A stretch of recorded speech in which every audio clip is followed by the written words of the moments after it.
Okay, today we're going to talk about hormone replacement, perimenopausal and menopausal, and breast cancer. This is one of the most important topics I think there is, and despite that, I'm still going to try to do it in 5 minutes. And here's the reason why. I don't want to lose too many people, and we've made this so confusing, I'm going to try to make it simple. Here's what we know about hormones and breast cancer, because you'll still be hearing things about drugs people want to give you because they're non-hormonal and non-estrogen containing.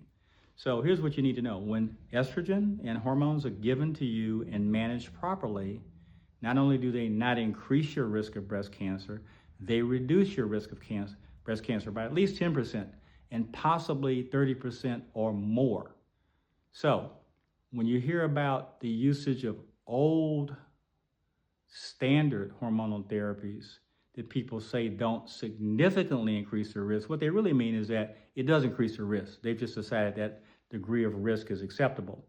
That degree of risk of using synthetic progesterones, unmeasured oral and transdermal estrogen, and amounts of progesterone either orally or transdermally that are not measured leaves you in a condition where you don't know how much estrogen you have, you don't know how much progesterone you have to counteract the estrogen's stimulation of the breast. Therefore, you don't know whether you have a safe environment or not, and you may be increasing your risk of breast cancer using those types of unmeasured, uncontrolled therapies by 20 to 30%, which is the common, usual number.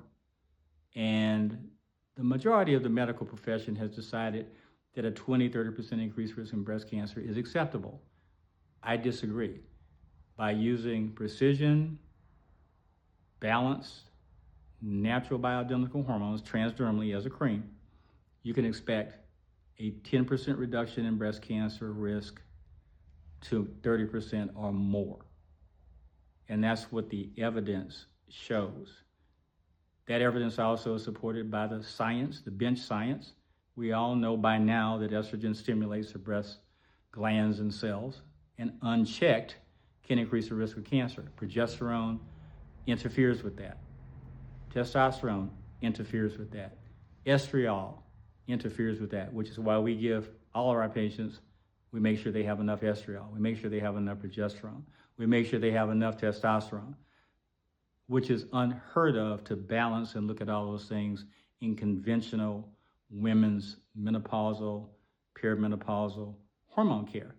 So nothing about this process is conventional, usual, or customary. So the takeaway today is when properly done, with proper measurement, and we create an environment that is so well balanced, it kind of is similar to the pregnancy balance, but at much lower levels. The pregnancy balance of hormones, by the way, is natural estrogen, estradiol, phenomenally high levels of estriol, phenomenal high levels of progesterone.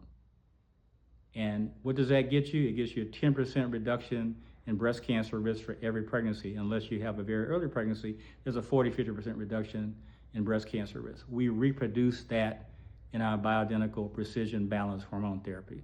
So if having that type of reduction in breast cancer while getting rid of all menopausal symptoms at a 90 to 95% level is attractive, then that's what you should be looking at.